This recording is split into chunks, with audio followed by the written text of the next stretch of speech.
think the biggest question mark was, could we do this in a way where it would be feasible just from a cost structure perspective? A place where you can come, where there's great equipment, kept up in great shape, and that is a place for pool players that want to get better. There was just nothing like that in New York. So on the 8th floor, we have an app to unlock the front door, 24/7 access. We've had more applications than members than we can accept.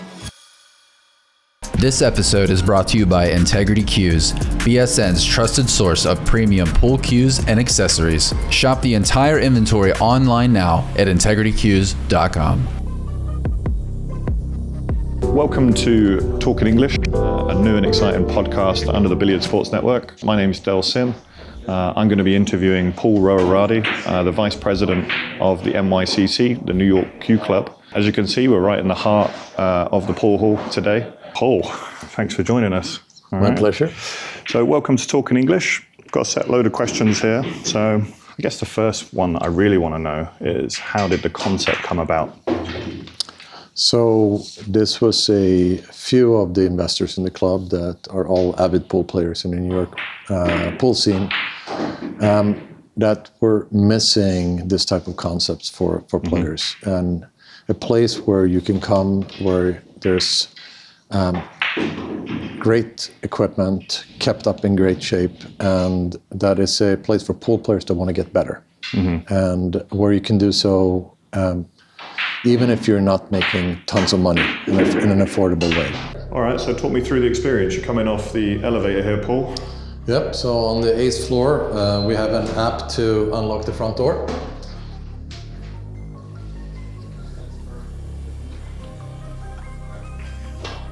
There it is, a beautiful sign, New York Q Club. Okay, so walk us through. Table one is Table one here is one of our tight pocket tables that's also set up for instruction with a projector system and camera system with multiple cameras over. Oh wow, okay. Sorry, we're going to disturb some members here. You see there the tablet on the wall? Very nice.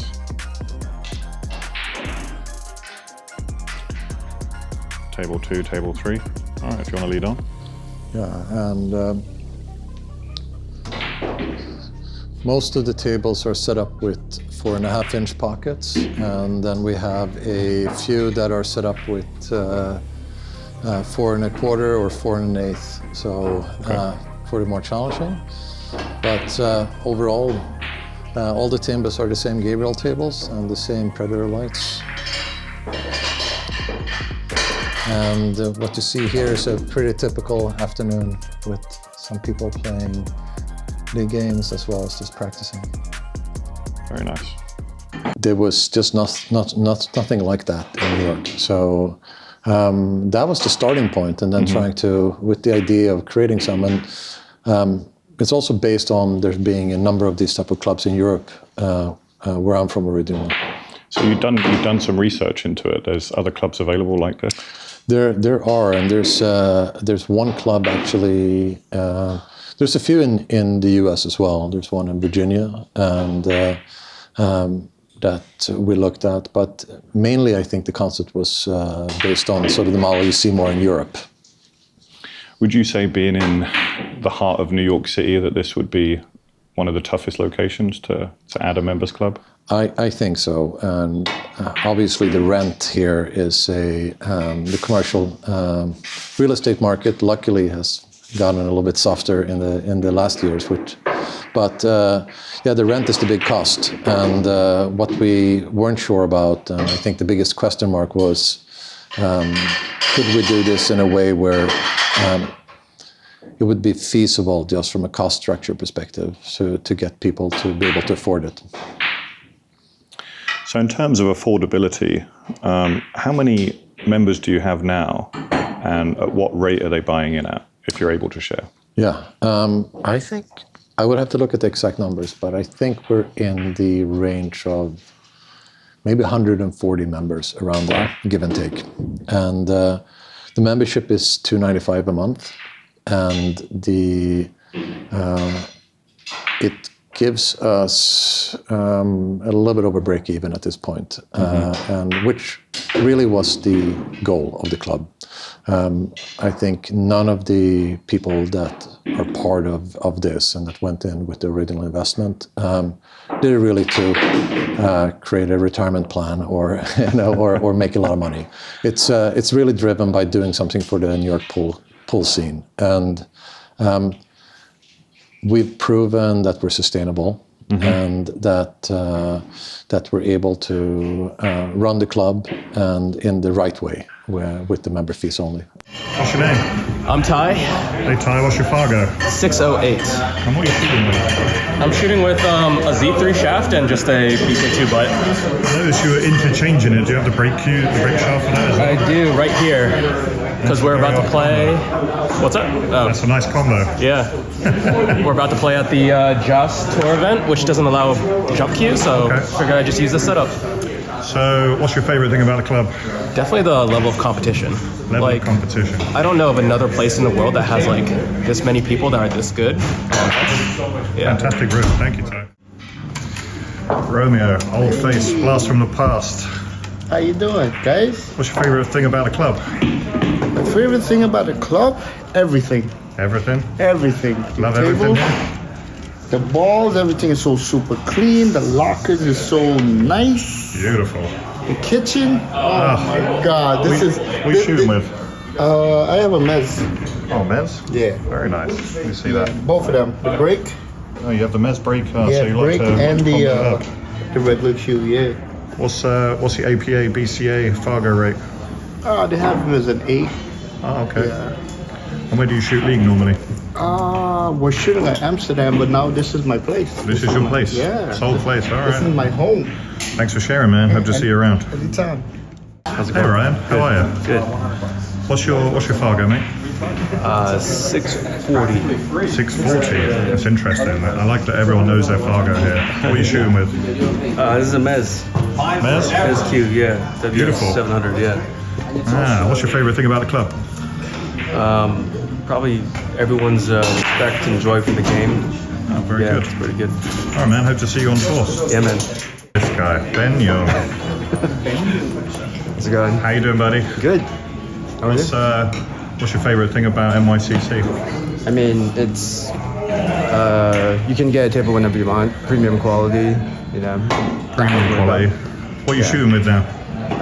Shooting with the Synergy Q-Tech. Oh, you're a defect. You're a carbon defect, Yeah, huh? the true wood. The true wood. And what's your Fargo, mate? It's 550 something, 557. 550 something. Yeah. I think you're a sheep. You're a wolf in sheep's clothing. I was going to say that the other way around there. I don't think I should. Well, hope to see you around, mate. Appreciate it. Thank you. How long have you been running for? So we opened in December. And 23? December 23. So we're now at around, was it 5 months or so? Yeah. So it's a new concept, but we did a lot of due diligence before we opened. We had we proved out the concept with surveys and market research, and also to validate the membership price point to ensure that this would be feasible. We felt pretty confident that we were going to get enough members. We've had more applications members than we can accept. Wow. So you didn't think that it would be that popular in such a short space of time? Well, we were hoping, but we didn't know for sure. We felt pretty confident, but anytime you open a new venture, you always, there's a little bit of a fear factor as well, because you don't know if when push comes to shove, if people are going to show up. But we felt pretty confident. It's sort of, if there's benefit of New York, it's a big enough addressable market that we knew there's enough people that are serious about pool, that they where if you want to practice more than 15 hours a month, it's already it's beneficial from an economic standpoint to join. So what caused you to kind of say, hey, there's a gap in the market here? Do you think you're assisting the pool market in New York with the current clubs that are open? Because let's be honest, some people might have seen you as competition. I think there was when some of the pool halls in New York first heard about the concept, I think there was a lot of questions around, are we going to be a competition? And on some level, maybe we are a little bit, but I really don't think this has changed or made a dent into sort of the commercial pool halls, their profit in any ways, because their business model is more driven by also having drinks primarily and serving not just serious pool players, but the general public that's out to have a good time. For the light, yep. etc. And all that. So, yeah, I think and not just that, a lot of our members still go to other pool halls to play in leagues. Yep. So it's not that they just come here to practice. I can kind of see, and looking around and just seeing the environment here, it is a nice, quiet practice environment. Almost reminds me a bit like a snooker hall back in the UK. And I think that was one of the main principles was to create an environment that was allowed you to practice and to focus. And so everything from the music level to just the general atmosphere is built around respect for each other, respect for people that are trying to practice and get better. And doesn't mean that people are not having fun and enjoying, and different times of day it may be a slightly different atmosphere. But you mentioned a couple of core values there. Is that something that members all sign up to, a code of conduct ahead of time? Very much so. And this is so we offer here a 24/7 access. People get their own card to access the building and the elevator. We're up on the 8th floor, and we have also an app to get into the space. And the 24 hours concept requires a certain commitment by all members to sort of living up to the standards that we're setting and sort of behaving themselves. And we really have not had any issues so far.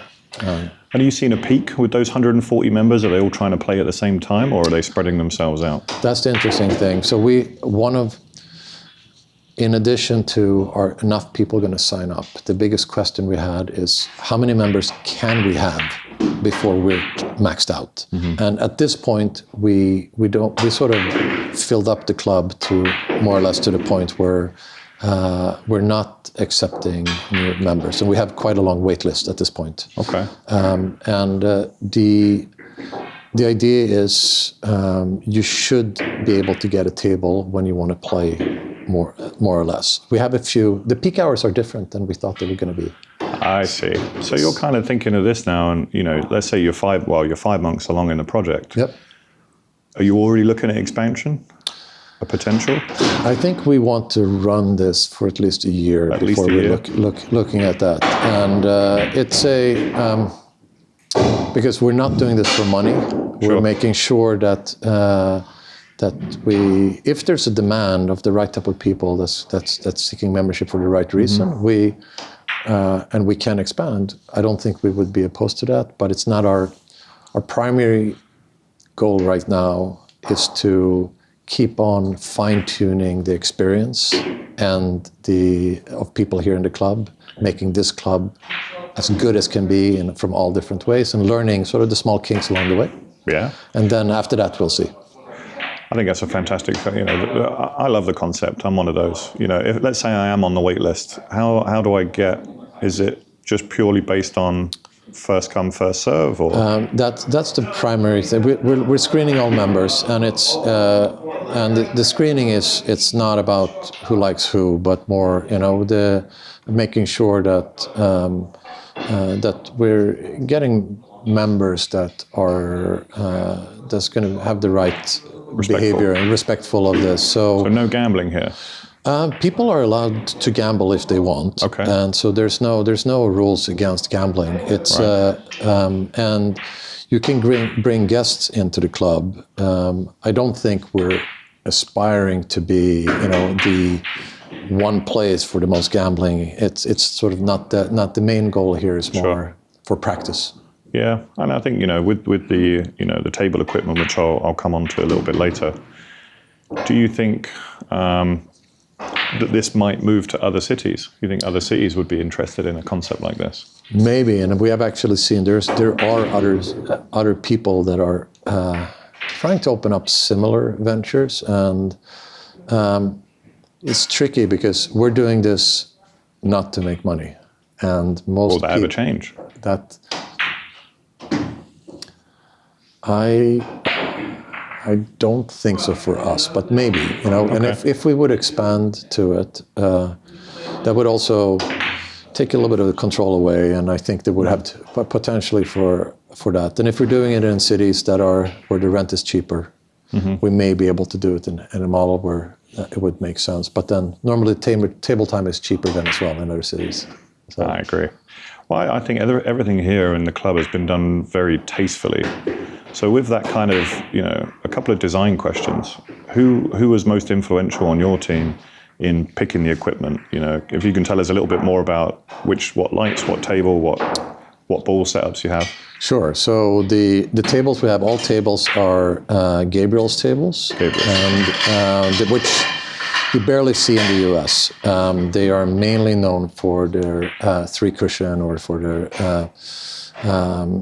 tables, and they're fantastic tables that some of us had come across in Europe. And we were just contacting different manufacturers, and we were considering Diamonds are also fantastic tables, and Brunswick also make good tables, but we were able to negotiate a really good deal with Gabriel's. They wanted to sort of bring this into the American market, and and so they looked out for us in the process of getting them. You shipped over 16 tables all at once. Yeah, we shipped over, and it was a long process, nerve-wracking at times, and a lot of work. But yeah, and the lights are the arena lights, the Predator arena lights. Okay, so is that Ira Lee in New York? Correct. So we actually partnered with Ira, where we're a little bit his playground to test out new things. So we have some camera mounts and some shields and all these different things to constantly make them better. Yeah, I can see that on a couple of tables. You've got the shields on there. You've got the camera mount on table 1. Yeah, and same with projector systems for training and other things. So we're looking to actually put projectors on almost all the tables for people to be able to project on and for when they practice. So you could say you're almost like a billiard academy as well. That was very much the concept that we started. So the concept is we have a number of coaches that come in here to the club, some that are members and some that are not members, but a member can bring any coach they want to into the club and to coach them. And so it's just, and that's not a fee to the coach to come in and coach the member. So it's just part of sort of our member services in a way. And we have a lot of the pros or top coaches from around the world. When they travel through, they often come by as well and coach here. I've definitely benefited from that myself. Yeah, I know you've been here as well. I've been here for one of the coaching sessions. It's been great. And I think you've got that benefit of being able to kind of attract international coaches as well that want to come in and have a stopover, perhaps a layover in New York before an event. Yep. And I'm taking it you offer services, classes for them as well. Yeah, and we're also given that a lot of our members are part of the pool community and knows a lot of the traveling pros around the world. Any of the top pros, international pros, they can always come in here, and we give them access to the club to come and practice and before tournaments and such, or when they're traveling. And sometimes they then end up giving lessons as well to our members. Oh, good. So I see you've gained a lot of notoriety as well. How much do you put that down to perhaps, the logo on the front door? Who was responsible for that one? Oh, that was me, actually. There you go, Paul. I as another business, I own a design and marketing company, so was responsible for the logo and the design of the space itself. It's not IKEA, is it? It's not IKEA. So we obviously play, we play league as well. Yep. We play on the same league team, another club in Manhattan. Will you guys be running any kind of leagues here for the members? We will, and we are already. We actually started up about a month ago. So currently it's all individual leagues, and for players both 9-ball and straight pool. As this being New York, there's a interest in straight pool that's bigger here than in most other cities. So the benefit is that instead of having a set night when everyone comes in and play and takes all the table, all the leagues, people are scheduling the games themselves, between themselves. And that actually goes to another feature. So we have a booking feature for all our tables. Oh, fantastic. So they're able to book through an app? Yes, so we have a membership app where you can go in and reserve tables, and you can see the availability for tables. And so it's never that you're going to come to the club and realize that you can't play because all the tables are taken. So and that has worked really well. I think members are really appreciating this, and that also gives people a visibility of when to come to the club and when it's busy and not. And you can see the names of who booked tables. And if someone had booked a table for themselves and you know them, you may just ping them and ask if they want to play. So it's a good way of setting up a little community in the game. Exactly. And saying like who's around. How far in advance can you do that? Can you book a table? You can book it a week in advance. And for how long? And you can book a couple of times for if you want. And we don't have any, because there's no fee to book tables, and there's no fees for cancellation or anything like that. We just ask the members to, if they can't show up, that they're respectful and cancel the reservation so someone else can take it. Yep. So being respectful and the things that you mentioned there about code of conduct, I also understand you have an honor system for that would say food and drink. Yes, and then drinks and snacks. So we have a kitchen and sort of a little bar area and lounge area here in the club, and we wanted to be able to provide people with snacks and drinks and just to be able to hang out. And this is all on an honor system. And there's a lot of skeptics in regards to being able to do this in New York City within the pool community. And we've seen that there's basically no loss factor. We have an iPad where you put in, what you're So it's what all you're digital, taking. nothing like pen and paper. Yeah, all digital, and just grab what you want and you put it down in the system, and we bill people at the end of the month for any snacks, same as when you automatically bill them their membership fee. Amazing. It's been working really well, and I'm really happy to see that. Yeah, so that kind of negates the need for you guys to have, a liquor license or to have a bartender full time or something like that. Yeah, and I think there's been a lot of discussion if this is something we should do, and if we would do an expansion, that we may explore something like that. Like a bar, yeah. Yeah, a proper bar. But quite frankly, most people that come here, they can bring their own booze, and so like a BYOB. A BYOB in a responsible way, and the club is limited to, you have to be 21 years old to become a member. So as part of this. So with that in mind, I take it you don't have any juniors on board. We do not. Yeah. However, who's your oldest member? So our oldest member is actually back here shooting. Come on in. Come say hello. You want to come and say hello? Yes. Yeah. So I believe this is our oldest member. That you're our oldest member. Can that be correct? I got to check first. See if there's somebody else. Nice to meet you, my friend. What's your name? Del Sim.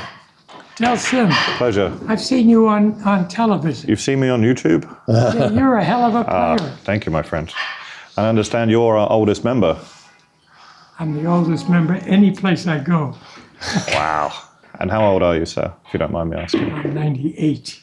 98 years old. Wow. Well, I'm going to put that out to everyone and see if he might be the oldest member still playing pool. You're playing every day, or? Every day. Every day. Wow, that's insane. That's incredible. I'm just lucky that my back's holding up. Your back's just holding up fine. I'm sure you're doing great. Well, thank you. I'm just interviewing Paul here on behalf of the club. He's a member of the club? He's a member, yeah, so you could say that. Are you a member of the club? I'm a coach. Are you one of the originals? Oh, one of the coaches, but one of the coaches? Coaches, yeah. Oh. I'm sure you're a good coach. I try. Yeah, I'm very selective. So tell me, as a coach, I've been playing seriously for 3 years. Okay. I asked, what's his name, the German guy? So you didn't Ralph. start. I asked Ralph. Oh, Ralph, yeah. I asked him how long it would take for me to play like him. Oh, He said 30 years. I think you started a bit late. So how long did it take you when you started, Del?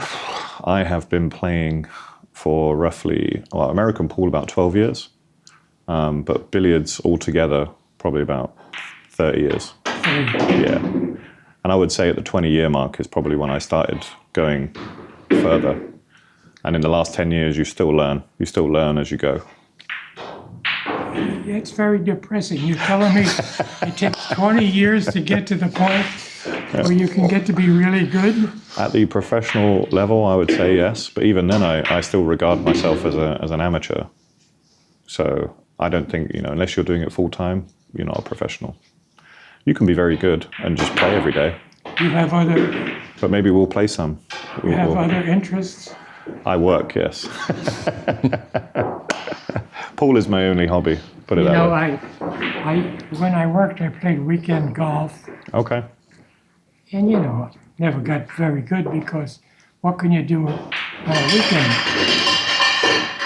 But then when I retired and I could play every day, my game went from 95 to 85 Wow. in like a year, 2 Yeah. years, something like that.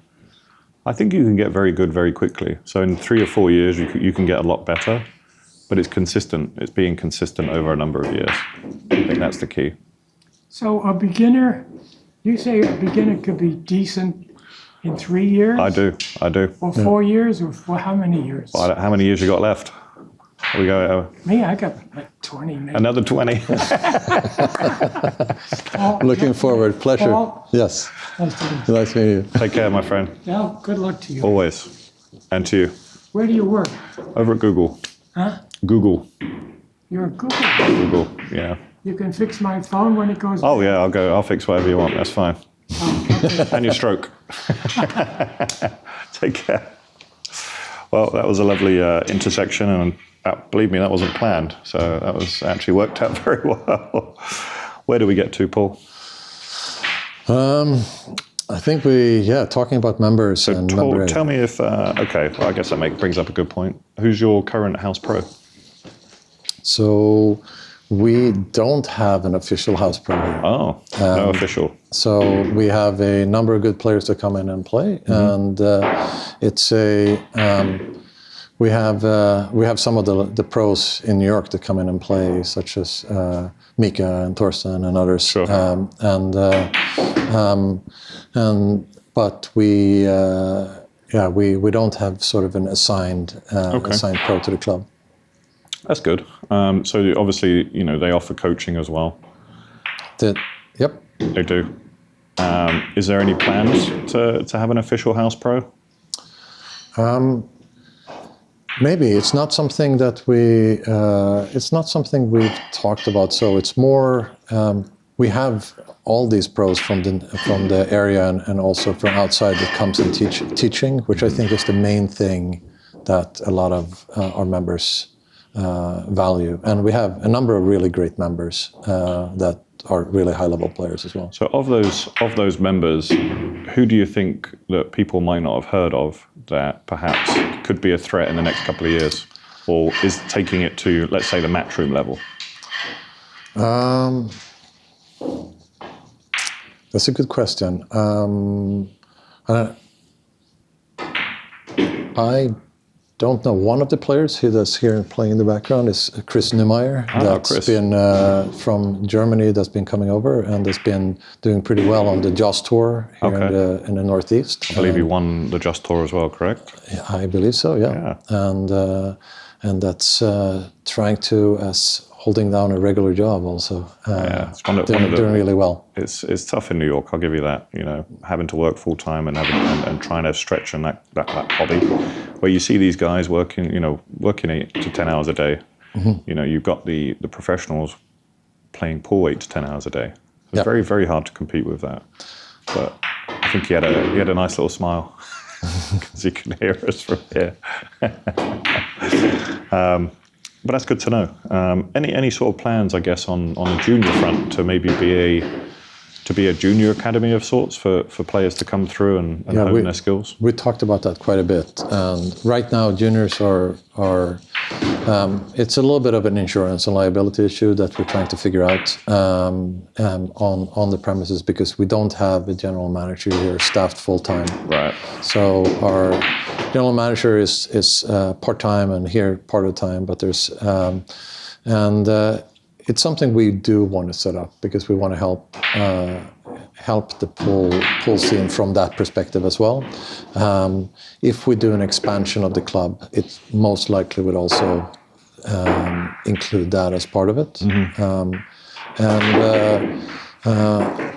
We're so early in our journey here, only 4 or 5 months in. So a lot of these questions are things we're considering and that we're exploring and trying to get a little bit of maturity in sort of the basic model first before we're expanding to that. Well, on this particular podcast, Talkin English, we are going to be highlighting a segment called Tip Talk, which focuses on the younger generation. That in itself will focus on the youth player that's basically, traveling as well. So traveling not just domestically, but internationally as well. And focusing in really on their support mechanisms. Who's sponsoring them? Yep. Is the mum or the dad or both supporting them as they travel? And I think those are key points towards, getting the game to where it needs to be and having the next generation of stars. Obviously, you said you set up in December 2023. Do you think that the time was just right in terms of billiards coming back to the forefront? Matchroom has had an influence. Ultimate Pool now has had an influence. Yeah, it's a good question. I'm not sure. I just know that we've seen a tremendous amount of interest and interest from a lot of people that want to get better. Yeah. So I think that's really who we're targeting, and we don't target a certain level. It's not that all players here are great level. It's everything from the APA 2s to up to people that are in the mid 700s, 800s Fargo. So it's really the range, and it's more that they have the attitude, that they have a passion for pool, and that they want to get better. That's sort of I think, a common denominator. And I think to the point of youth, I think one of the founding principles that we started the club with is that if we're able to get proceeds and profit into the club, we are looking to do things like sponsoring younger players or creating things for the pool community. So that's part of the founding principles of the club. Is that really, it's a good point to hear, and I think it's a fantastic achievement, if you can get to that level where you are sponsoring the next generation of talent. It's something very near and dear to me, and BSN as a whole. So with that in mind, the community engagement piece, I have a question here that says, have you engaged with the local community around here? And is that something that, again, between you and the founders, that you're looking to contribute to a cause, or is it? So it's interesting because we've actually been approached by some members that are older and may have acquired a good amount of wealth in their life. That's basically asking us if we have interest and if we have plans for what we can do with money to help the pool scene. So it's something we're exploring actively. Like naming a table? And it could be naming it, but also more, it may be creating a tournament or creating a charity event. It could be, if it is sponsoring more youth pool or other things. So these are all ongoing things we're exploring right now. That's wonderful, and I appreciate you sharing that with me. So what unique features or services do you offer here that perhaps you wouldn't see in a regular pool hall? I think the main thing is that the equipment is always going to be pristine. So part of the membership agreement and the house rules is that we offer all different types of ball sets, Aramith or Dynasphere. So you can choose which balls. You can choose which balls you have. We have town chalks as our house chalks that people can use. When you come to a table, it's going to be clean. and the balls are going to be clean, because the protocol after you're done playing, that is that you're wiping and brushing off your table. You're putting the balls in the ball cleaner. So everything is always going to be pristine from that perspective. And so I think and you're going to have an atmosphere where you're going to get a table, and you're going to have a good atmosphere to practice. No, I love that. I think, like I say, the standard of upkeep here, you're using Simona's.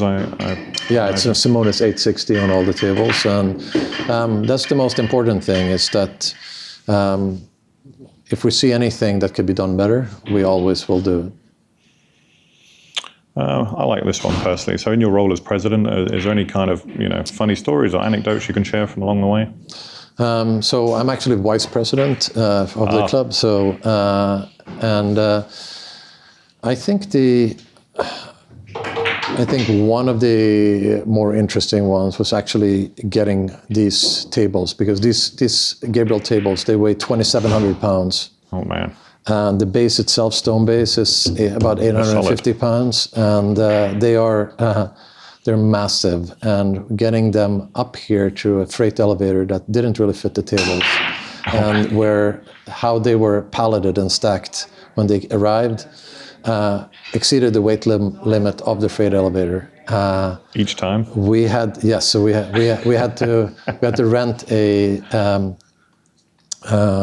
all kind of different equipments, and to just be able to repallet and work quite stressful day to get the tables into the space. That is, and there's been many of those incidents, but it's all worth it in the end. It is. I mean, the club turned out fantastic, and I hope you guys continue to innovate. So where do you see NYCC in the next 5 years?